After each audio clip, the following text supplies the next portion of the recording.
தொடர்ந்து ஜோதிட ஆராய்ச்சிகள் செஞ்சுக்கிட்டு இருக்கேன். என்னுடைய பணிவான கருத்து இது. இதுல மாற்று கருத்துக்கள் இருக்கலாம்.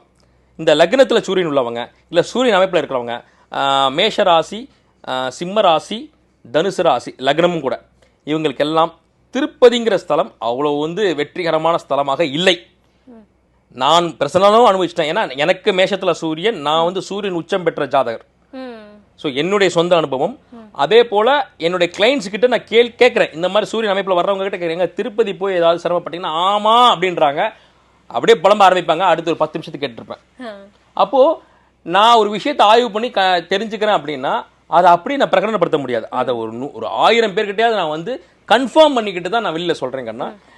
இதுவுமே நீங்கள் வியூவர்ஸ் கிட்ட கேட்டு கமெண்ட்ஸில் ரிப்ளை பண்ண சொல்லுங்கள். இந்த சிம்ம ராசி, தனுசு ராசி, தனுசு லக்னம், சிம்ம லக்னம், மேஷராசி, மேஷ லக்னம், இல்லை லக்னத்தில் சூரியன் உள்ளவங்க, 1ஆம் தேதி பிறந்தவங்க, ஞாயிற்றுக்கிழமை பிறந்தவங்க, இவங்க எல்லாருக்குமே திருப்பதி போயிட்டு வந்தால் ஏதாவது ஒரு சிரமங்களை லாஸை அனுபவிக்கிறாங்க கண்ணா. அதுக்கு பதிலாக அவங்க போக வேண்டியது திருவண்ணாமலை, திருவண்ணாமலை, திருவண்ணாமலை, திருவண்ணாமலை, திருவண்ணாமலை. எல்லா சிவன் கோயிலும் அவங்களுக்கு ஒர்க் அவுட் ஆகும். அதே போல் அண்ணாமலையார் மிகப்பெரிய அளவு ஒர்க் அவுட் ஆகும். ஸோ அண்ணாமலையாரை கெட்டியாக பிடிச்சிக்கணும்.